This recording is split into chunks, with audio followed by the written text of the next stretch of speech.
The soldiers' night before Christmas. 'Twas the night before Christmas, and all through the base only sentries were stirring. They guarded the place. At the foot of each bunk sat a helmet and boot, for the Santa of soldiers to fill up with loot.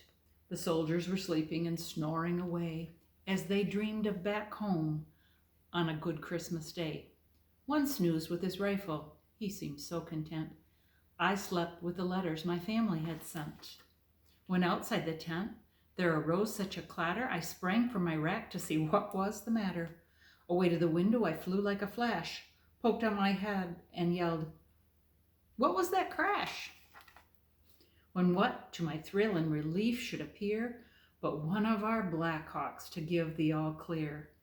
More rattles and rumbles. I heard a deep whine. Then up drove 8 Humvees, a Jeep close behind. Each vehicle painted a bright Christmas green with more lights and gold tinsel than I'd ever seen. The convoy commander leaped down and he paused. I knew then and there it was Sergeant McClaus. More rapid than rockets, his drivers they came, and he whistled and shouted and called them by name. Now Cohen, Mendoza, Wislowski, McCord. Now Lee, Watts, Donetti, and Specialist Ford. Go fill up my sea bags with gifts large and small. Now dash away, dash away, dash away all. In the blink of an eye, to their trucks the troops darted. The engines did flutter, they sputtered and started. The armored moved out. It was duty or bust. McClaus disappeared in all of the dust.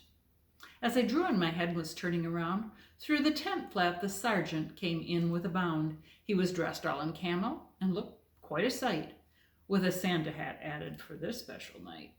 His eyes sharp as lasers. He stood 6'6". His nose was quite crooked, his jaw hard as bricks. The stub of a cigar he held clamped in his teeth, and the smoke, it encircled his head like a wreath. A young driver walked in with a sea bag in tow. McClaus took the bag, told the driver to go. Then the Sarge went to work, and his mission today, bring Christmas from home to the troops far away. Tasty gifts from old friends in the helmets he laid. There were candies and cookies and cakes, all homemade.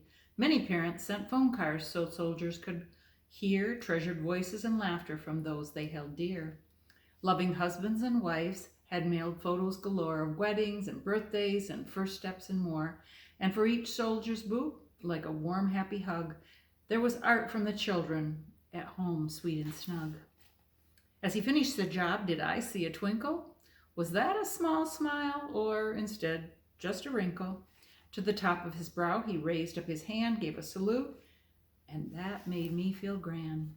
I gasped in surprise. When his face all aglow, he gave a huge grin and a big ho, ho, ho, ho, ho, ho from the barracks, and then from the base, ho, ho, ho, as the convoy sped up into space. As the camp radar lost him, I heard his faint call. Happy Christmas, brave soldiers. May peace come to all.